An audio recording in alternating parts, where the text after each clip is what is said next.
بن دیکھے سودا تھا اس لیے سستا تھا۔ قصہ ذرا غور سے سنیے گا۔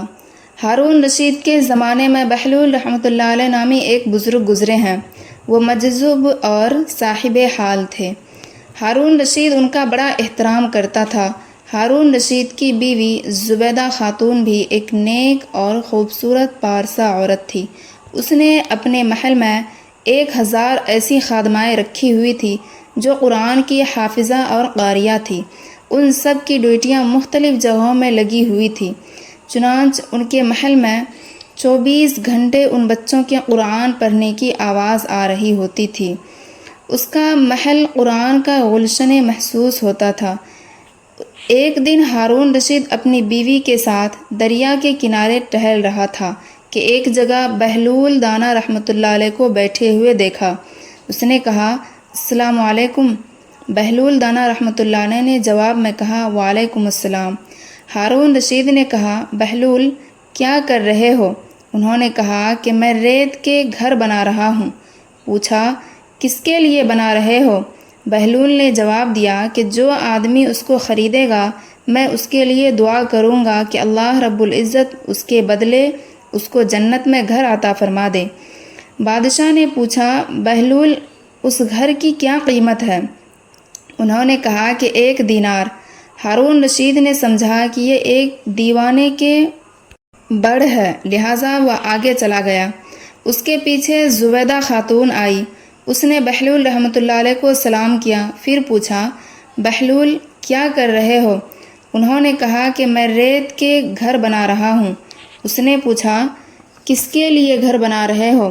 بہلول رحمۃ اللہ علیہ نے کہا کہ جو آدمی اس گھر کو خریدے گا میں اس کے لیے دعا کروں گا کہ یا اللہ اس کے بدلے اس کو جنت میں گھر عطا فرما دے۔ اس نے پوچھا، بہلول اس گھر کی کیا قیمت ہے؟ بہلول نے کہا، 1 دینار۔ زبیدہ خاتون نے 1 دینار نکال کر اس کو دے دیا اور کہا کہ میرے لیے دعا کر دینا۔ وہ دعا کروا کر چلی گئی۔ رات کو جب ہارون رشید سویا تو اس نے خواب میں جنت کے مناظر دیکھے۔ آبشاریں، مرغزاریں اور پھل پھول وغیرہ دیکھنے کے علاوہ بڑے اونچے اونچے خوبصورت محلات بھی دیکھے۔ ایک سرخ یاقوت کے بنے ہوئے محل پر اس نے زبیدہ کا نام لکھا ہوا دیکھا۔ ہارون رشید نے سوچا کہ میں دیکھوں تو صحیح، کیونکہ یہ میری بیوی کا گھر ہے۔ وہ محل میں داخل ہونے کے لیے جیسے ہی دروازے پر پہنچا تو ایک دربان نے اسے روک لیا۔ ہارون رشید کہنے لگا، اس پر تو میری بیوی کا نام لکھا ہوا ہے، اس لیے مجھے اندر جانا ہے۔ اس نے کہا، نہیں، یہاں کا دستور الگ ہے، جس کا نام ہوتا ہے اسی کو اندر جانے کی اجازت ہوتی ہے، کسی اور کو اجازت نہیں ہوتی، لہٰذا آپ کو داخل ہونے کی اجازت نہیں ہے۔ جب دربان نے ہارون رشید کو پیچھے ہٹایا تو اس کی آنکھ کھل گئی۔ اسے بیدار ہونے پر فوراً خیال آیا کہ مجھے تو لگتا ہے کہ بہلول کی دعا زبیدہ کے حق میں اللہ رب العزت کے ہاں قبول ہو گئی۔ پھر اسے اپنے آپ پر افسوس ہوا کہ میں بھی اپنے لیے ایک گھر خرید لیتا تو کتنا اچھا ہوتا۔ وہ ساری رات اسی افسوس میں کروٹیں بدلتا رہا۔ صبح ہوئی تو اس نے دل میں سوچا کہ آج پھر میں ضرور دریا کے کنارے جاؤں گا۔ اگر آج مجھے بہلول ملے تو میں بھی ایک مکان ضرور خریدوں گا۔ چنانچہ وہ شام کو پھر بیوی کو لے کر چل پڑا۔ وہ بہلول کو تلاش کرتے ہوئے ادھر ادھر دیکھ رہا تھا۔ اس نے دیکھا کہ ایک جگہ بہلول بیٹھا اسی طرح کا مکان بنا رہا تھا۔ اس نے کہا، السلام علیکم۔ بہلول نے جواب میں کہا، وعلیکم السلام۔ ہارون رشید نے پوچھا، کیا کر رہے ہو؟ بہلول نے کہا، میں گھر بنا رہا ہوں۔ اس نے پوچھا، کس کے لیے؟ بہلول نے کہا، جو آدمی یہ گھر خریدے گا میں اس کے لیے دعا کروں گا کہ اللہ تعالیٰ اسے اس کے بدلے جنت میں گھر عطا فرما دے۔ ہارون رشید نے پوچھا، بہلول اس کی قیمت کیا ہے؟ بہلول نے کہا، اس کی قیمت پوری دنیا کی بادشاہی ہے۔ ہارون رشید نے کہا، اتنی قیمت تو میں دے نہیں سکتا، کل تو 1 دینار کے بدلے دے رہے تھے اور آج پوری دنیا کی بادشاہی مانگتے ہو۔ بہلول نے کہا، بادشاہ سلامت، کل بن دیکھے معاملہ تھا اور آج دیکھا ہوا معاملہ ہے۔ کل بن دیکھے سودا تھا اس لیے سستا مل رہا تھا، اور آج چونکہ دیکھ کے آئے ہو اس لیے اب اس کی قیمت زیادہ دینی پڑے گی۔ ہمیں اللہ تعالیٰ اور اس کے رسول صلی اللہ علیہ وسلم کو بن دیکھے مانا تھا، اس لیے جنت بڑی سستی ہے، لیکن جب موت کے وقت آخرت کی نشانیاں دیکھ لیں گے تو اس کے بعد پھر اس کی قیمت ادا نہیں کر سکیں گے۔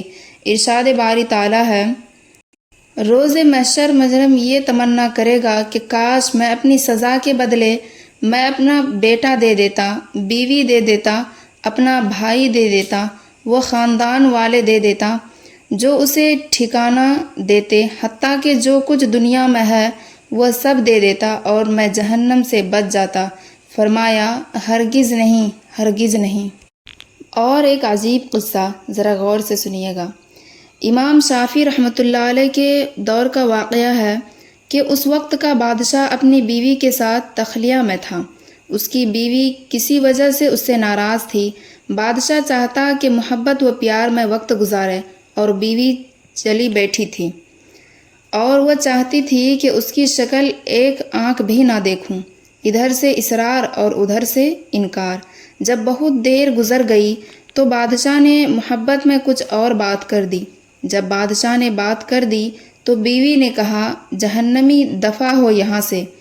جب بیوی نے اتنی بڑی بات کہہ دی تو بادشاہ کو بھی غصہ آ گیا، چنانچہ کہنے لگا، اچھا اگر میں جہنمی ہوں تو تجھے بھی 3 طلاق۔ اب بادشاہ نے بات تو کہہ دی مگر وہ دونوں پوری رات متفرق رہے کہ طلاق ہوئی بھی ہے یا نہیں۔ خیر، صبح اٹھے تو ان کے دماغ ٹھنڈے ہو چکے تھے، چنانچہ فتویٰ لینے کے لیے متفرق ہو گئے۔ کسی مقامی عالم کے پاس پہنچے اور ان کو پوری صورتحال بیان کی اور کہا کہ بتائیں کہ طلاق واقع بھی ہوئی ہے یا نہیں، کیونکہ مشروط تھی۔ انہوں نے کہا، میں اس کا فتویٰ نہیں دے سکتا کیونکہ میں نہیں جانتا کہ تم جہنمی ہو یا نہیں۔ کئی اور علماء سے بھی پوچھا گیا مگر ان سب نے کہا کہ ہم اس کا فتویٰ نہیں دے سکتے کیونکہ بات مشروط ہے۔ بادشاہ چاہتا تھا کہ اس قدر خوبصورت اور اچھی بیوی مجھ سے جدا نہ ہو، مگر مسئلہ کا پتہ نہیں چل رہا تھا کہ اب حلال بھی ہے یا نہیں۔ چنانچہ بڑا مسئلہ بن گیا، بلکہ بادشاہ کا مسئلہ تو اور زیادہ پھیلتا ہے۔ بالآخر ایک فقیہ کو بلایا گیا اور ان سے عرض کیا گیا کہ آپ بتائیں۔ انہوں نے فرمایا کہ میں جواب تو دوں گا مگر اس کے لیے مجھے بادشاہ سے تنہائی میں کچھ پوچھنا پڑے گا۔ اس نے کہا، ٹھیک ہے، پوچھیں۔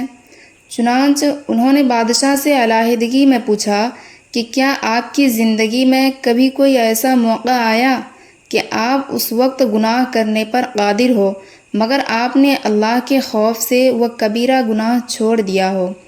بادشاہ سوچنے لگا۔ کچھ دیر کے بعد اس نے کہا، ہاں، ایک مرتبہ ایسا واقعہ پیش آیا تھا۔ پوچھا، وہ کیسے؟ وہ کہنے لگا، ایک مرتبہ جب میں آرام کے لیے دوپہر کے وقت اپنے کمرے میں گیا تو میں نے دیکھا کہ محل میں کام کرنے والی لڑکیوں میں سے ایک بہت ہی خوبصورت لڑکی میرے کمرے میں کچھ چیزیں سنوار رہی تھی۔